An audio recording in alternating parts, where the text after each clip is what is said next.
tu lês. Tu por acaso sabes que em Capão do Leão já foi escrito muito livro? E são bons. Aqui listamos 8 obras das mais diversas, de muitos estilos, escritas por conterrâneos leonenses. Todas constam no acervo do Instituto Histórico e Geográfico de Capão do Leão. Narrativa de Perseguição, de Hipólito da Costa. O autor foi nada mais, nada menos que o pioneiro na edição de jornal no Brasil, lançando em 1808 o Correio Brasiliense, quando ainda estava exilado na Inglaterra. Aproximadamente dos 5 aos 18 anos ele morou em Capão do Leão, no início da atual Avenida Narciso Silva. Hipólito estava preso pela Inquisição em Portugal e logo que conseguiu fugir para a Inglaterra, ele escreve este clássico Narrativa de Perseguição, em que aborda o processo que foi feito contra ele na Intendência de Polícia e no Santo Ofício, acusado de maçonaria. Sim, a prática maçom era considerada crime há 200 anos atrás. Em tempo, a primeira edição do livro é de 1811. Uma leitura mais apressada poderia sugerir que o livro é apenas uma crítica ao sistema religioso daquele período, mas, no fundo, trata-se de um livro sobre política. Vale e muito a leitura. Domínio sobre o álcool e o fumo, de Augusto Santos. Jornalista que tem uma carreira invejável na região. Só para citar alguns locais em que ele trabalhou: assessor de imprensa da Prefeitura de Capão do Leão, Diário Popular e Diário da Manhã em Pelotas, Grupo Diário no Paraná, professor da Unopar, ainda possui uma conexão forte com a produção de conhecimento sobre a cidade, ressuscitando biografias de leonenses importantemente comuns em Capão do Leão através de suas redes sociais. Em 2010, ele apresentou este curioso livro sobre sua vitória em largar o vício de Beer Night e Mata-Rato. Curioso, porque ele não é um livro de autoajuda para enaltecer uma conquista heróica em largar esses males, mas porque é um tapa na cara, em que Augusto deixa claro que tá tudo bem tu escolher teu caminho, nada tá errado, mas tudo sofre consequência. Obviamente ele discorre sobre como deixou o uso de cigarro e álcool, fala da presença da família, mas também escreve sobre o apelo da publicidade do status, das decisões furadas, até tem um capítulo chamado Teorias de Botequim. Enfim, trata-se de uma leitura ácida, direta, completa e, quiçá, eficiente para quem desejar largar certos vícios. Para mim que, inclusive, já critiquei o trabalho do Augusto em tempos passados, revi meus conceitos sobre a sua produção textual quando li este livro. Vocês também deveriam ler. Pedreira do Capão do Leão. Fragmentos de uma história revelados através de registros fotográficos. De Jairo Costa, escrito em coautoria com Rosângela Spirondello. Essa magna opus sobre o Cerro do Estado é uma criação com a cara do seu autor morador. Jairo Costa é funcionário antigo do DEPREC. Eu sei que o nome mudou, parece que é Supergs, mas eu ainda chamo DEPREC e nem vem. O sujeito também é presidente do Instituto Histórico e Geográfico de Capão do Leão, membro da Academia Leonense de Artes e Letras, da Academia Sul-Brasileira de Letras, geógrafo, maratonista e poeta.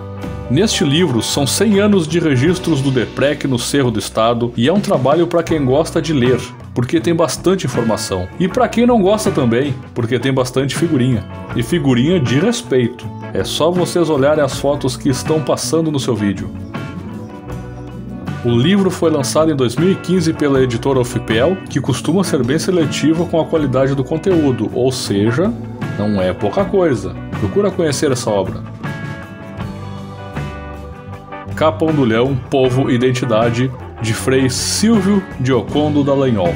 Esse foi o primeiro material que me fez ter contato com a história escrita de Capão do Leão. Ainda que sobre um prisma católico, esse livro traz informações sobre os indígenas que habitavam a localidade, o mapa, as sesmarias, a nota de que o primeiro nome do lugar foi Itaíta, fauna, flora, futebol, carnaval, muitas outras coisas.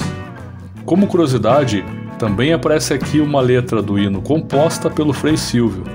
Frei Silvio, figura lendária, de grande valia e envolvimento para a sociedade leonense. Com justiça é o patrono do Instituto Histórico e Geográfico de Capão do Leão. Hoje, com seus mais de 9 decênios nas costas, ainda permanece na ativa em Porto Alegre. O lançamento deste livro ocorreu no final de 1993. Para quem quer saber mais sobre Capão do Leão, esse material é fundamental.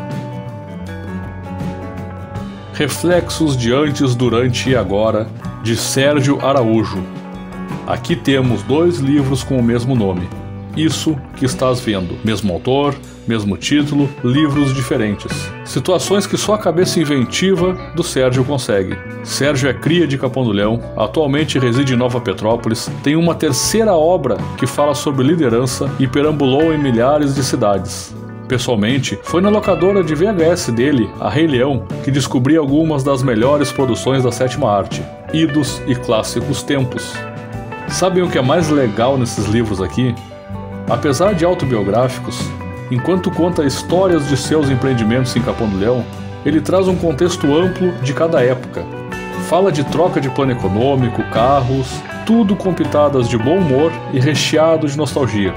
Quem viveu os anos 90 em Capão do Leão e não conseguir viajar nesses 2 livros, então tá com amnésia. Conheçam esse trabalho. Mineração e Geologia no município de Capão do Leão, de Ricardo Decker. Ricardo Decker é um geólogo formado no Ceará, pós-graduado em Minas Gerais, mas que, por ser mestre em gemologia, deve ficar que nem mosca em tampa de xarope morando em Capão do Leão.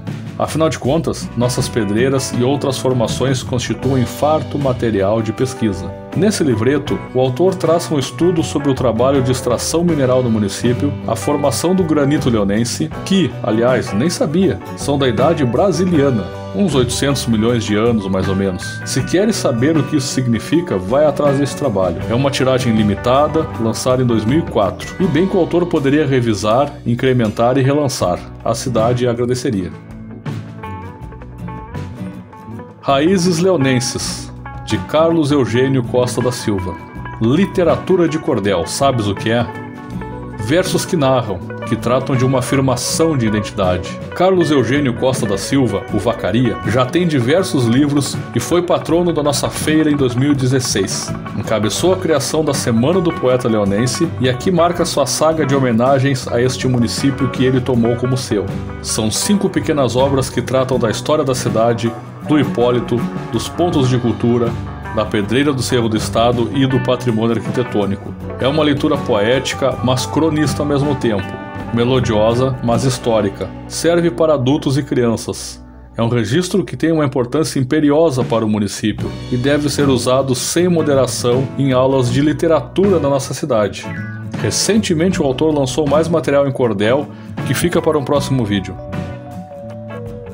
Henrique Salcedo, Orgulho Quebrado pela Força do Amor e Destino, de Floresbelo Barcelos. Para finalizar, temos um problema.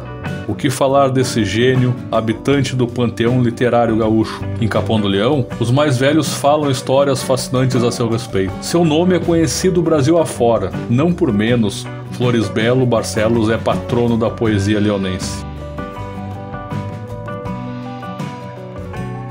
A edição que está no Instituto Histórico e Geográfico de Capão do Leão é recente, de 1979, mas há moradores que possuem versões da primeira edição de 1928. Aqui, o autor já deixa claro que o sucesso da obra se deu por causa da história gauchesca, onde Henrique Salcedo figura como um galã e autêntico gaúcho. Sim, é um campeiro simples, que se apaixona por filha de estancieiro, e daí o resto vocês imaginam. Com um jeitão de escrever meio Cassiano Ricardo, o texto regional vai envolvendo o leitor com estrofes curtas e cantantes, e que leva a pessoa até o final de suas 70 páginas, sem cansar. Lembra que no início eu falei que a obra era conhecida em todo o Brasil? Então, tanto que em 1959, em São Paulo, seu livro foi integralmente plagiado e lançado sob a autoria de Fred Jorge. Floresbelo, naturalmente, entrou com uma ação e ganhou a causa. É um livro imperdível. Para finalizar, uma observação. Vocês devem ter estranhado não ter aparecido outros livros, como Olhares sobre o Capão do Leão, Granito e mais alguns. Não te assusta, a parte 2 está a caminho. Aliás, se tem dicas de material escrito em Capão do Leão ou escrito por leonenses, ou que tem alguma relação com a cidade, indica para nós e te inscreve no canal que receberás o aviso quando sair. Se puder, também curte e compartilha para nos ajudar. Vamos espalhar o conhecimento. Buenas e até a próxima!